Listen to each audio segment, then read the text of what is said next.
Yo guys, Theo here on Common Sense. Today we're gonna talk about how to get lumberjack arms. Yeah, it was kind of funny. I saw when Natural Hypertrophy put out a video recently that was called, well, I don't remember the title, but something like How to Get Big Arms, a video about getting big arms.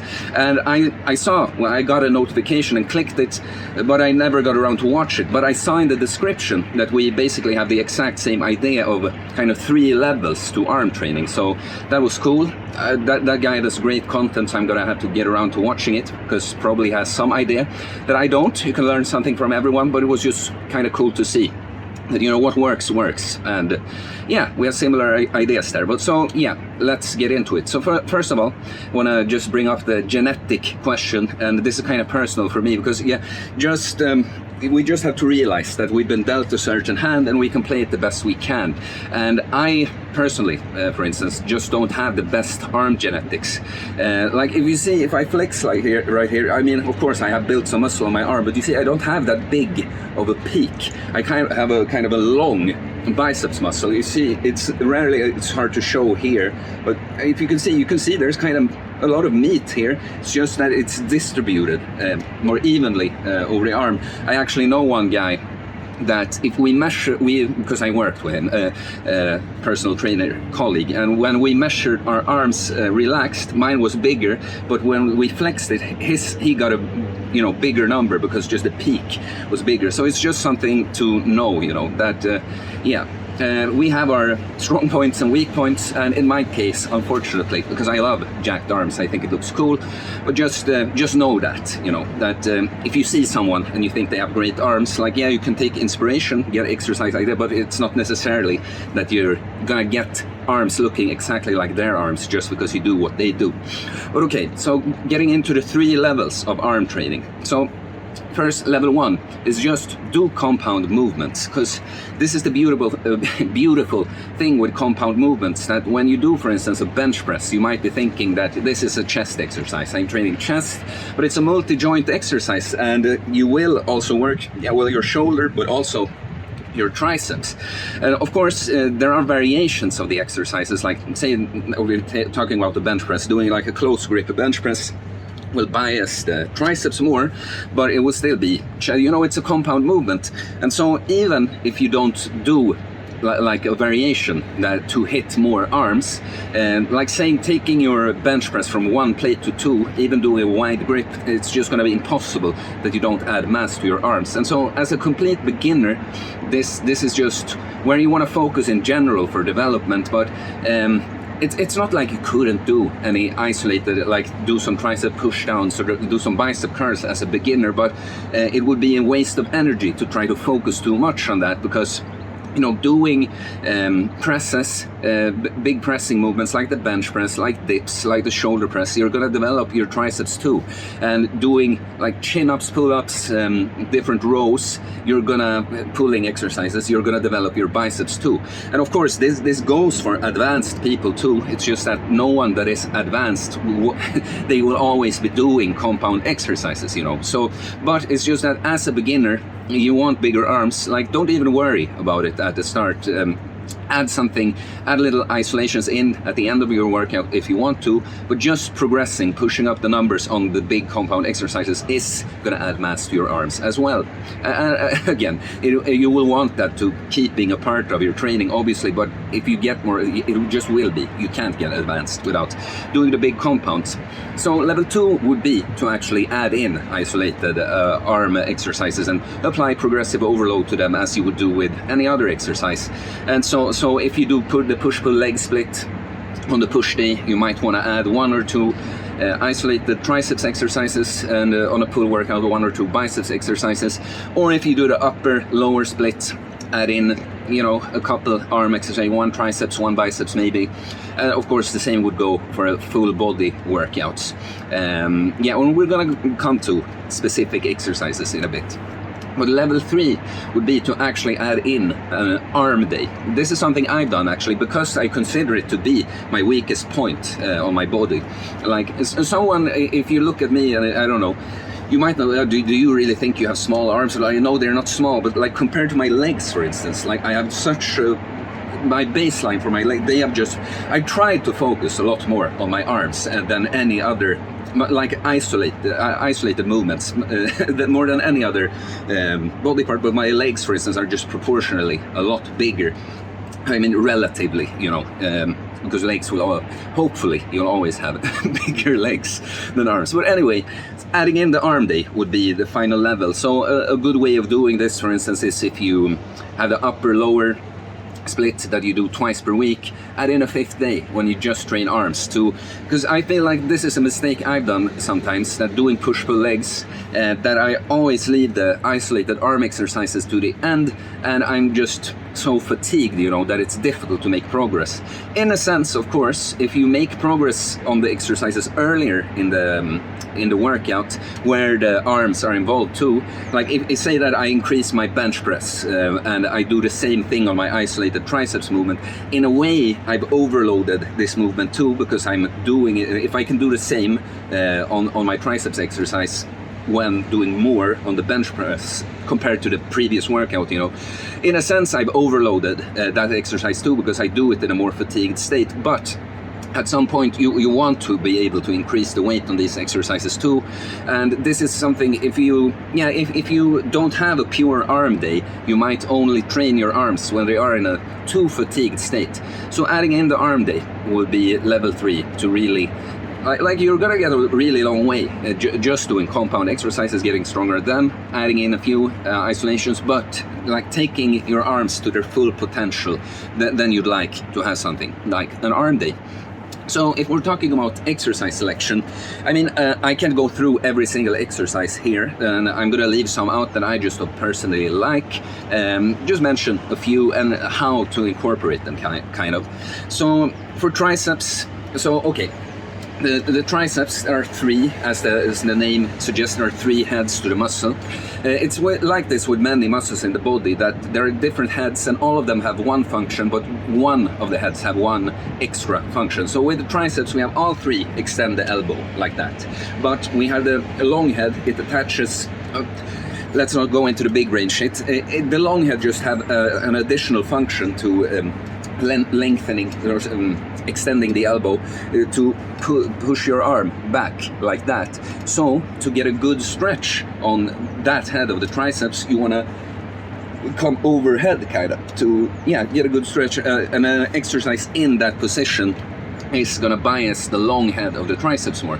So you can just think of it that way, any exercise that you're over your head like that. But so my personal favorite is the skull crusher, or not really a skull crusher, because a skull crusher, I mean, some people lie and do it like this, but you know, to get the best stretch you want to get all the way behind you, and when you extend the elbow, you never really come, you know, to a bench press position, kind of, so to say. Some people, so you do this with a C-bar or a straight bar, kind of a just preference there. Some people get elbow issues with this exercise. I personally haven't that much, not really, but I'm gonna come to another exercise that I actually think can help strengthen the elbow. But an alternative to this exercise that I also really like is just triceps, what would you even call it? Triceps rope, like cable rope overhead extension. So you have a high cable with a rope, and you kind of have to crunch forward, and then again just allow your arms to drift as far back as possible, and just extend the elbows like that. It's a great one too.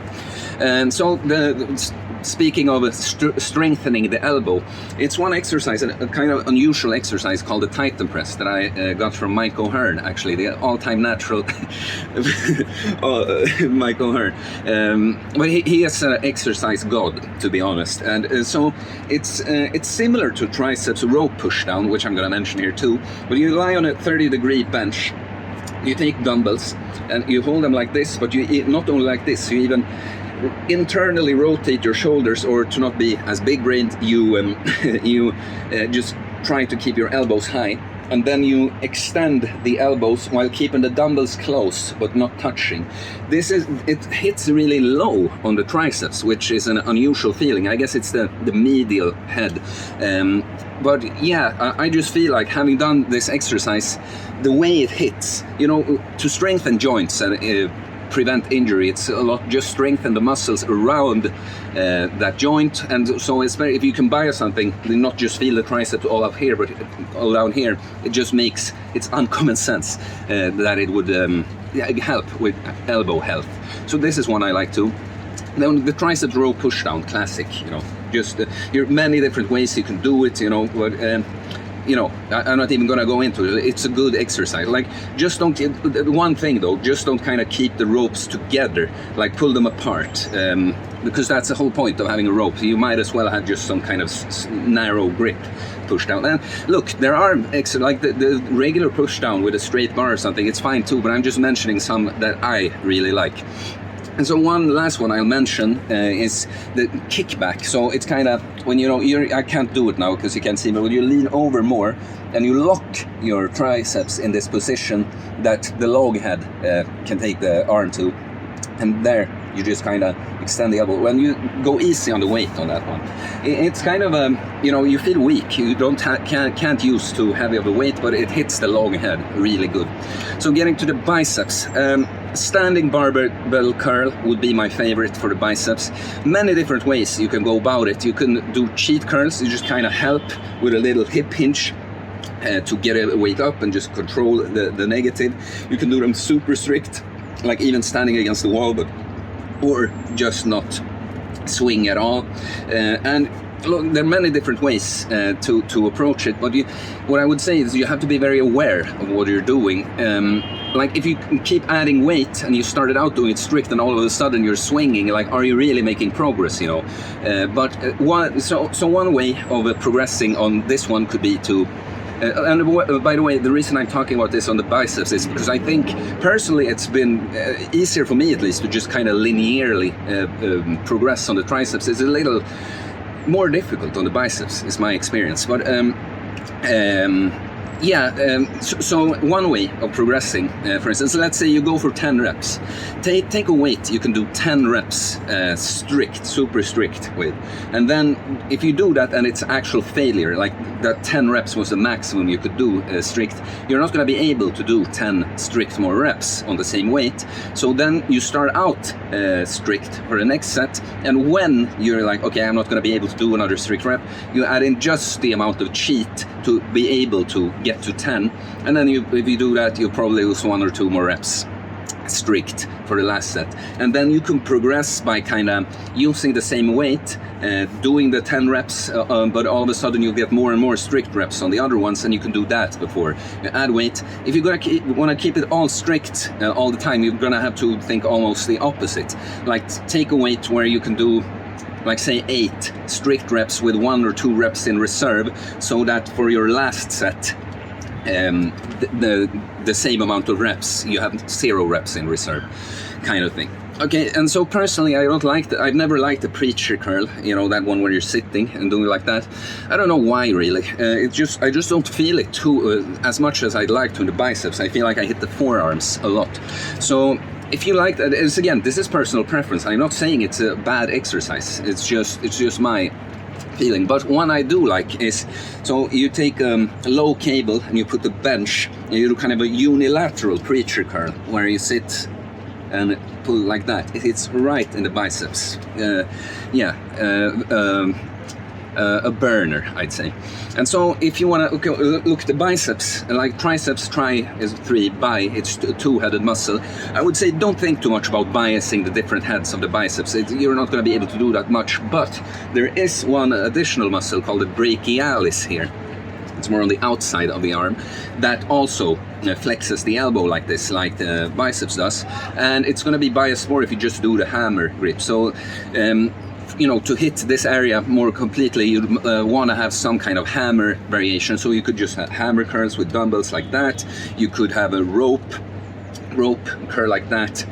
Yeah, just so you know. And so, but if we're thinking about hitting, you want to, if you have more than one isolated exercise for a muscle, you don't want 2 that are too similar, right? Like, let's say, why do the standing barbell curl and a preacher curl? They're kind of similar, right? So the one thing, the bicep, of course, it flexes the elbow. One of them also contributes in some shoulder flexion. So you can think about that in the position, like doing a preacher curl or something, or a spider curl. It's another one when you're on the bench lying down, doing it like that. But so I put the standing barbell curl in this kind of category too, because you are gonna probably you do some elbow flexion there, but so it's to get a good stretch on the biceps. You know, the biceps stretches out like that, and it's not very common. You don't see that. It's not very often curl back here, right? But it's a weak position. But so one of my favorites to get more variety in your movement, you know, is to do the incline curl. So take like a 45-degree incline, and you allow your arms to drift far back, and even push your chest up like that to get a better stretch here. And then you can curl kind of like this, but I like to even rotate out and curl out to in. Great exercise. And so for isolated arm exercises in general, I'd say don't go too low on the reps. Keep it at least 8 reps plus, especially with the biceps. It's just my experience personally, and heard other people talk about that. The biceps don't really respond. If we're not talking the compounds where the arms are involved, that's another thing, like doing low rep, like 5 rep weighted chin-ups or bench press. But on the isolated exercise, the biceps just doesn't respond all the way. It's very easy for all the other muscles that kind of have overlapping functions to want to not take over necessarily, but get too involved. So especially for biceps, I say for isolations, keep it 8 reps plus. There is one exception to this one exercise called the Pelican Curl, where you do in rings. I'll probably have a clip to put up here. Great exercise. I kind of want to get rings just to be able to do this, because it's this huge stretch on the biceps, and it hits the biceps really good, even at lower reps, like 5-6 reps. So that's an amazing one. So we've talked about the upper arm now. The forearms, let's get in a little bit of forearms here. So to be honest, forearms, I mean, it's just that if you want to take it to its potential, you're going to have to do some, targeted forearm training. But you, again, with compound exercise, all the pulling exercises especially, there's a lot of elbow flexion going on, and the brachioradialis here, it does that too. You know, so you're everything you're doing with your grip. You know, if you're doing pull-ups, if you're doing deadlifts without the straps or Romanian deadlift, whatever, when you're holding something, just the grip, of course, works the forearm. So, you know, getting stronger on compounds and training your grip, that's going to help a lot. If you want to do more targeted though, take it to its full potential. I've barely done this, by the way. I just throw it in kind of for fun here and there. I should probably train my grip strength in general, and so that would be 2 flies with one stone, or 2 birds with one stone. But yeah, if you want to train your forearms more targeted, you could add in actual grip training, like not just exercises where you're using your grip, but so you can do things like farmer's carries, you know, just walking there, you're gonna get good core training and some trap training too. You could do dead hangs, like weighted dead hangs, in just hanging like this, trying to push the weight you can hang with, but also the time. You could do like rack pulls, like so a deadlift, and this is where you could really do the above the knee rack pull, like very short range of motion, because the point is just to lift up the weight and hold it for as long as you can, you know. And then there are of course some more like, I know, not traditional arm exercises, but if you want to, because the forearms, it overlaps mostly with the function of the biceps, right? Not as much with the triceps. So just reversing the grip, if you do barbell curls like that, reversing it like this, you're going to bias the forearms more. One great that I've actually done a few times is, well, I don't even know what it's called, but when you take a dumbbell and you kind of curl like this, because it really biases the brachioradialis more. And if you want to get in one that I actually used to do for a little while, this muscle here that I don't even remember the name of, there are many little muscles in the forearm, but if you take a high cable and take it like this and just kind of move it forward like that, you're gonna get a nice pump and burn here. And of course you can take a barbell or dumbbell and just kind of do it like that, or like that, to, you know, using a bench for support or something. Yeah, I think we've gone through everything important. Okay, so maybe not quite everything important, I realize, editing the video. Few last things I want to mention here. If you do an upper-lower split, you probably just want to add one exercise for each, like one biceps, one triceps, because you're probably doing a lot of exercises already. And I typically go for 3 sets for most exercises, 3 working sets. But if you just pick one exercise, then maybe you want to do 4 or 5 sets. You're gonna have to feel it out, try for yourself what works. If you do push-pull legs on your push workout, you might want to add 1 or 2 triceps exercises. It depends entirely on like how you prioritize. Like if you feel like you don't need much shoulder isolation, you focus more on chest and arms, then go for 2 triceps exercises. You know, if you're trying to distribute it more evenly, maybe just 1. Same goes for biceps on the pulling day, you know. And if you do an arm workout, like an actual arm day, I'd say go with 3 exercises for each. Like if I just make up like what I would consider a good arm day, it would be like the lying triceps extensions, maybe 3 sets of 8, standing barbell curl, 3 sets of 8. Let's go with a Titan press, 3 sets of 10 to 15 reps, and the incline curl, same 3 sets of 10 to 15. Then we probably want to throw in, could add a rope push down to also 3 sets of 10 to 15. And let's put a hammer curl to get a little more outside, also like 10 to 15. These are like rep ranges I like. You could put them between 8 to 12 too, but I'm just making up a workout now.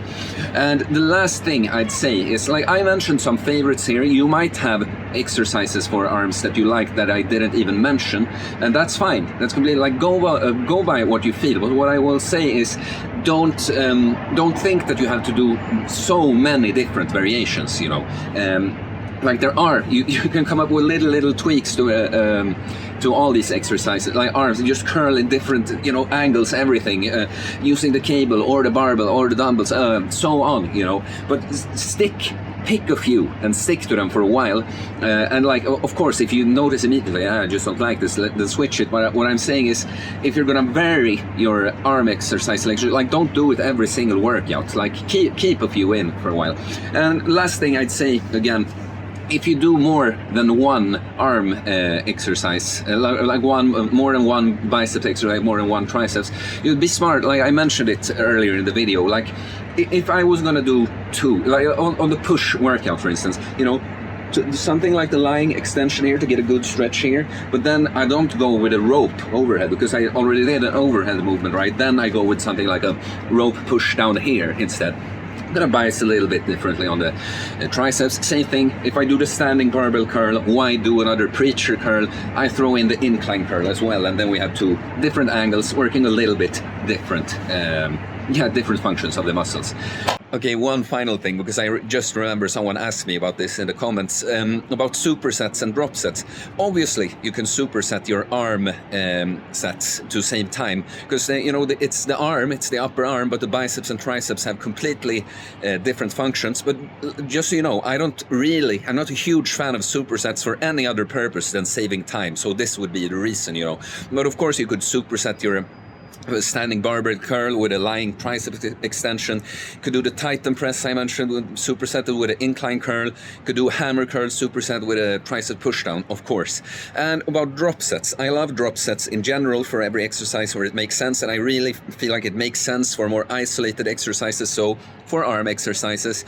And so my rule of thumb with that is like last set is the all-out set, where you do the drop set. So let's say I do the tricep pushdown. I like taking sets to failure in general. That's a preferential thing. Some people save a few reps in the tank and add maybe 1 or 2 more sets than I would do. But say I do my 3 sets of tricep pushdowns, I get like 14 reps to failure on the first set, lose a couple reps on the next set, lose 1 more rep maybe on the last set, and then I lower the weight with around 25-30%, push out 4 additional reps or so, then I lower the weight again. I usually end up like just above half the initial weight, push out 3-4 reps, boom, good burn, good pump. a 20-minute arm video. That's funny, kinda. But yeah, please let me know if there's anything that was unclear. Like, I mean, I put out a little list here, but there's always more to say. So please leave your questions. Please comment anyway. All comments and likes help support the channel, so I appreciate it a lot. I guess we have the muscle groups I haven't gone through yet are the shoulders, chest, and the legs, right? So please let me know which one you'd like me to do next, and please subscribe for more content about fitness, fasting, building muscle, losing weight, uncommon sense takes on a wide variety of things. Okay guys, have a good weekend. Peace.